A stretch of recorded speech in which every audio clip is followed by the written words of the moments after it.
नमस्कार दोस्तों, मैं अनमोल वालियान आप सभी का आपके अपने चैनल वाणी कंसेप्ट क्लासेस में हार्दिक स्वागत करता हूं। दोस्तों, कल कुछ टेक्निकल इश्यू की वजह से हमारी क्लास नहीं हो पाई थी, उसके लिए आपसे क्षमा चाहते हैं। और आज अपना फिर से शुरू करने वाले हैं पॉलिटी का जबरदस्त सेशन, जो आपके सभी परीक्षाओं जैसे SSC GD, SSC MTS, CGL, UP police, अन्य किसी भी एग्जाम की आप तैयारी कर रहे हो उसमें बहुत महत्वपूर्ण भूमिका निभाने वाला है। तो आज जो हम इसमें पढ़ने वाले हैं वो हम पढ़ने वाले हैं 1935 का, किसका? 1935 का भारत शासन अधिनियम। इससे पहले हमने 1919 का अधिनियम पढ़ा, 1909 का अधिनियम पढ़ा, और ये अधिनियम और उसके इसके बाद एक और वर्ष 1947, ये दो अधिनियम हमारे बचे हैं, जिसमें आज हम करने वाले हैं 1935 का भारत शासन अधिनियम। ये अधिनियम लाया गया, इसके तहत क्या क्या किया गया, क्या क्या इसकी विशेषताएं थी, पेपर के हिसाब से जो महत्वपूर्ण है इसकी चीजें, वो मैं आपको सारी इसमें पढ़ाने वाला हूं। सबसे पहला काम जो इसमें हुआ, इस एक्ट के आने के बाद क्या हुआ, दलित लोग जो थे, महिलाएं प्लस मजदूर वर्ग, दलित, महिलाएं प्लस मजदूर वर्ग के लिए अलग से निर्वाचन की व्यवस्था कर दी गई कि इनका निर्वाचन क्या होगा, अलग से होगा, इनके निर्वाचन की व्यवस्था अलग से कर दी गई। ये इसकी पहली विशेषता थी। इस एक्ट की दूसरी विशेषता ये रही कि जो 1858 में जब भारत ब्रिटिश क्राउन के अंतर्गत आ गया था, यानी कि ब्रिटिश सम्राट शासन के अंतर्गत आ गया था, तो उस टाइम पे क्या किया गया था, मैंने आपको बताया था कि भारत परिषद की स्थापना की गई थी। इसकी स्थापना की गई थी भारत परिषद की। जब ये एक्ट आया भारत शासन अधिनियम 1935, तो इस भारत परिषद को समाप्त कर दिया गया। क्या कर दिया गया? भारत परिषद को समाप्त कर दिया गया। तीसरी विशेषता जो आती है वो ये थी कि जो मताधिकार यानी कि वोटिंग का जो था वो विस्तार कर दिया गया। वोट करने का क्या कर दिया गया? विस्तार कर दिया गया। और 18% जनता जो थी उसे वोट देने का अधिकार दे दिया गया कि जो 18% लोग हैं वो अब वोट कर सकते थे, पहले इससे कम थे। तो जो वोटिंग का विस्तार हुआ, मताधिकार का विस्तार हुआ, वो किस एक्ट के तहत हुआ? आपका 1935 के भारत शासन अधिनियम द्वारा क्या कर दिया गया? मताधिकार के विस्तार को 18% जनता को वोट देने का अधिकार दे दिया गया। ठीक, इसके बाद चौथी व्यवस्था आती है आपकी कि दिल्ली में संघीय न्यायालय की स्थापना कर दी गई। किसकी स्थापना कर दी गई? दिल्ली में संघीय न्यायालय की स्थापना कर दी गई। क्वेश्चन आपसे पूछता है इस एक्ट में कि दिल्ली में संघीय न्यायालय की स्थापना किस एक्ट के तहत की गई थी? तो आपका वो एक्ट था भारत शासन अधिनियम 1935। चौथी चीज इसके अंदर आ जाती है कि संघीय सरकार की स्थापना कर दी गई। किसकी स्थापना कर दी गई? संघीय सरकार की स्थापना कर दी गई। किस एक्ट के तहत? 1935 के भारत शासन अधिनियम के तहत। जो सबसे महत्वपूर्ण चीज आती है वो यह आती है, केंद्र और प्रांत में शक्तियों का विभाजन कर दिया गया। इसमें कह दिया गया कि अब जो केंद्र की शक्ति होंगी वे अलग होंगी और जो राज्य की शक्ति होंगी वे अलग होंगी। ठीक है, इसी विस्तार पर क्या करी गई? तीन सूची बनाई गई, जिसमें एक कौन सी थी? केंद्र सूची, राज्य सूची, समवर्ती सूची। केंद्र सूची में केंद्र से रिलेटेड मामले, राज्य सूची में राज्य से रिलेटेड मामले, और इसमें समवर्ती सूची से रिलेटेड मामले। अब मेन बात यह आती है कि उस समय जब पावर्स का विभाजन कर दिया गया तो केंद्र सूची में कितने विषय रखे गए? 59, राज्य सूची में 54 और समवर्ती सूची में 36। कितने रखे गए? केंद्र सूची में 59 विषय रखे गए, राज्य सूची में 54 विषय रखे गए और समवर्ती सूची में 36 विषय रखे गए। अब आप मुझे क्वेश्चन बताइए कि शिक्षा किस सूची में रखा गया? शिक्षा को किस सूची में रखा गया? तो मैं आपको बता दूं, शिक्षा को आपका समवर्ती सूची में रखा गया। किसको? समवर्ती सूची में। समवर्ती सूची का विषय है आपका शिक्षा यानी कि एजुकेशन। आपका किस सूची का विषय है? समवर्ती सूची का विषय है। पांचवी छठी जो आपकी इस एक्ट की विशेषता आती है वो ये आती है कि प्रांतों में द्वैत शासन की जो व्यवस्था चल रही थी, किसकी? द्वैत शासन की व्यवस्था जो आपकी प्रांतों में, राज्यों में चल रही थी, उसको समाप्त कर दिया गया और कहा गया कि अब ये व्यवस्था केंद्र में शुरू कर दो। और जो ये व्यवस्था थी, जो प्रांतों में द्वैत शासन की व्यवस्था चल रही थी, इसका अंत कर दिया गया। परंतु क्या हुआ? केंद्र में द्वैत शासन की व्यवस्था को प्रारंभ कर दिया गया। किस में कर दिया गया? या जो प्रांत थे हमारे, जो राज्य थे, उनमें से तो बंद कर दिया गया और केंद्र में क्या कर दिया गया? उसको शुरू कर दिया। किसको? द्वैत शासन व्यवस्था को। इससे अगली जो बात आती है, आरबीआई की स्थापना केंद्रीय बैंक के रूप में की गई। किसके रूप में की गई? आरबीआई की स्थापना 1935 में केंद्रीय बैंक यानी कॉमर्शियल बैंक के रूप में आपकी कर दी गई। ठीक, अब आरबीआई की अगर बात करें तो आरबीआई की जो स्थापना की गई, इसकी स्थापना की गई आपकी 1 अप्रैल 1935। 1 अप्रैल 1935 को आपकी आरबीआई की स्थापना की गई। किस आयोग की सिफारिश पर की गई? यंग हिल्टन आयोग।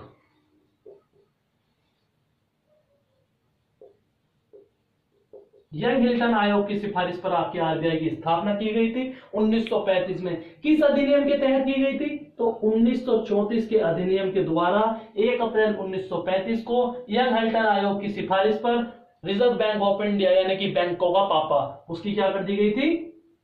स्थापना कर दी गई थी। अगर इसमें एक क्वेश्चन हम अलग से लेके चलें तो आप मुझे बताइए आरबीआई के 25वें गवर्नर कौन है? आरबीआई के 25वें गवर्नर कौन है? तो आरबीआई के आपके जो 25वें गवर्नर है वे हैं भैया शक्तिकांत दास। शक्तिकांत दास। आरबीआई से ये क्वेश्चन बहुत रिपीट होता है। एक तो स्थापना वाला किस आयोग की सिफारिश पे की गई, और गवर्नर तो आपका तीसरे दिन किसी ना किसी पेपर में पूछ ही लिया जाता है। तो जो वर्तमान में गवर्नर है आरबीआई के वे कौन है? शक्तिकांत दास है।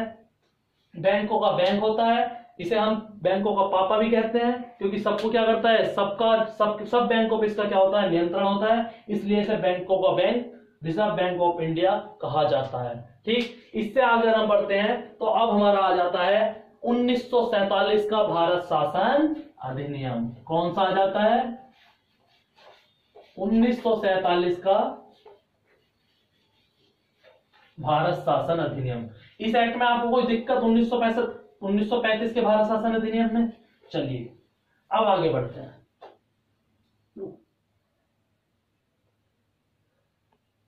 ठीक है, तो भैया अब हमारा कौन सा आ गया? भारतीय स्वतंत्रता अधिनियम 1947। अब आप सभी को पता है कि 15 अगस्त 1947 को भारत क्या हो गया? आजाद हो गया। भारत बिल्कुल चिड़िया बन के उड़ने लगा, भारत आजाद हो गया। ठीक है, तो अब ये कैसे हुआ वो देखते हैं।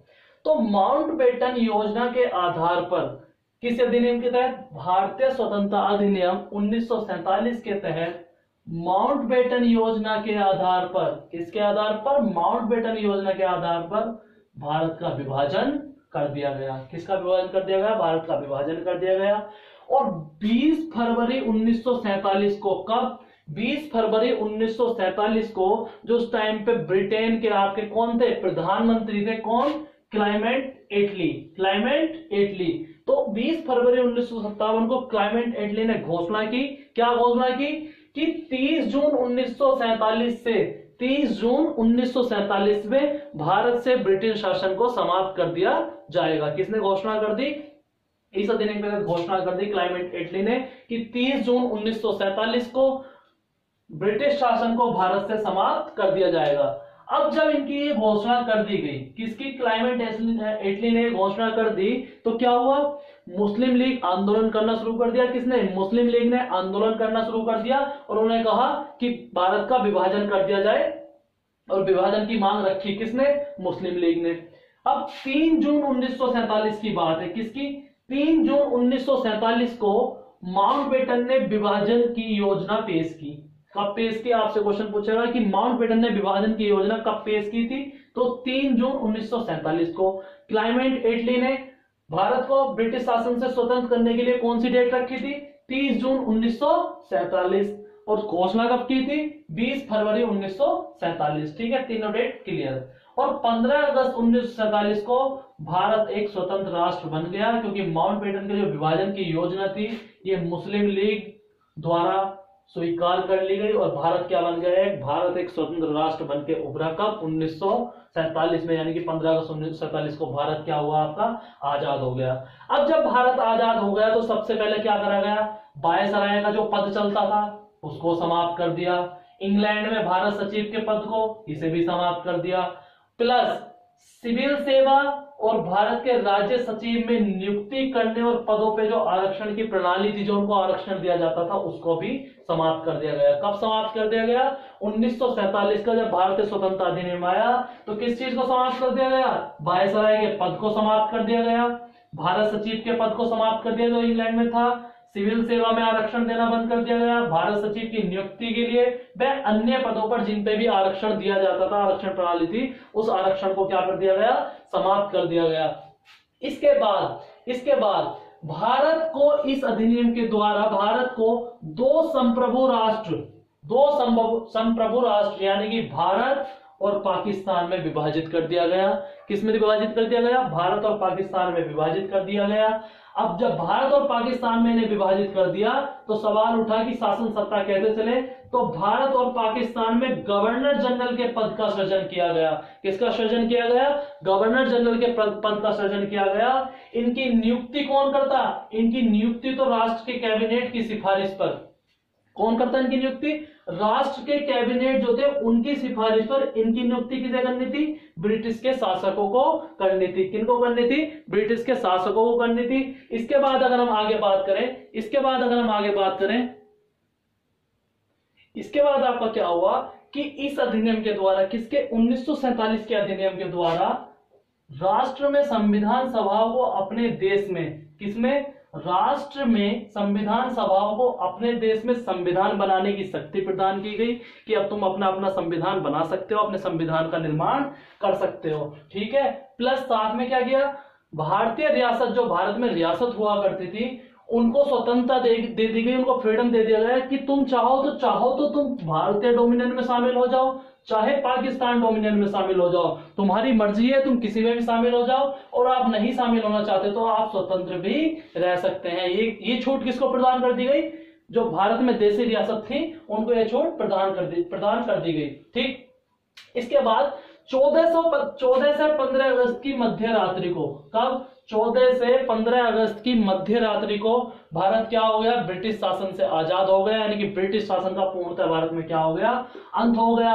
और इसके बाद जो लॉर्ड माउंटबेटन थे, कौन थे, लॉर्ड माउंटबेटन स्वतंत्र भारत के नए गवर्नर जनरल के तौर पे नियुक्त कर दिए गए। कौन, लॉर्ड माउंटबेटन को स्वतंत्र भारत का प्रथम गवर्नर जनरल बनाया गया। और लॉर्ड माउंटबेटन ने ही पंडित जवाहरलाल नेहरू को, किसको, लॉर्ड माउंटबेटन ने पंडित जवाहरलाल नेहरू को भारत के पहले प्रधानमंत्री पद की शपथ दिलाई। किसकी शपथ दिलाई, प्रधानमंत्री पद की शपथ दिलाई। क्वेश्चन काफी बार एग्जाम में पूछा गया है कि जवाहरलाल नेहरू को प्रधानमंत्री पद की शपथ किसने दिलाई थी, तो लॉर्ड माउंटबेटन ने प्रधानमंत्री को, जवाहरलाल नेहरू को प्रधानमंत्री पद की क्या दिलाई थी, शपथ दिलाई थी। इसके बाद क्या हुआ, इसके बाद 1946 में जो संविधान सभा गठित की गई थी, कब, 1946 में जो संविधान सभा गठित की गई थी, इसे संसद के रूप में स्वीकार कर लिया गया। किसके रूप में, संसद के रूप में स्वीकार कर लिया गया। और 1946 में ही, कब, 1946 में ही अंतरिम सरकार का गठन कर दिया गया। किसका गठन कर दिया गया, अंतरिम सरकार का गठन कर दिया गया। आपके जितने भी एक्ट थे वो आज यहाँ समाप्त होते हैं। कल हम इसमें स्वतंत्र भारत का जो मंत्रिमंडल था, यानी कि स्वतंत्र भारत, जब भारत स्वतंत्र हो गया तो उसका जो मंत्रिमंडल था पहला, वो हम पढ़ेंगे। उसमें जो मेन मंत्री रहे हैं, जैसे आपके भारत के पहले शिक्षा मंत्री अबुल कलाम आजाद रहे, पहले प्रधानमंत्री जवाहरलाल नेहरू रहे, और पहले आपके ये विदेश मंत्री भी जवाहरलाल नेहरू रहे, सरदार वल्लभ भाई पटेल रहे। तो इनको कहाँ किस पद पे नियुक्त किया गया, कैसा मंत्रिमंडल रहा भारत का, स्वतंत्र भारत का, वो हम कल डिस्कस करेंगे। वीडियो आपको कैसी लगी जरूर बताएं। उसके बाद मंत्रिमंडल करने के बाद तुरंत हम दोबारा से, मतलब संविधान सभा की मांग 1935 में किसने की, 1946 में किसने की, मतलब सारा हम डिटेल में पढ़ेंगे किसने कब मांग की, किसकी मांग को स्वीकार किया गया, किसकी मांग को रद्द किया गया। कल मंत्रिमंडल खत्म करने के बाद मंत्रिमंडल की आपकी वीडियो 2 से 3 मिनट की रहने वाली है। 2 से 3 मिनट की वीडियो में आपको सारे मंत्री करा देंगे।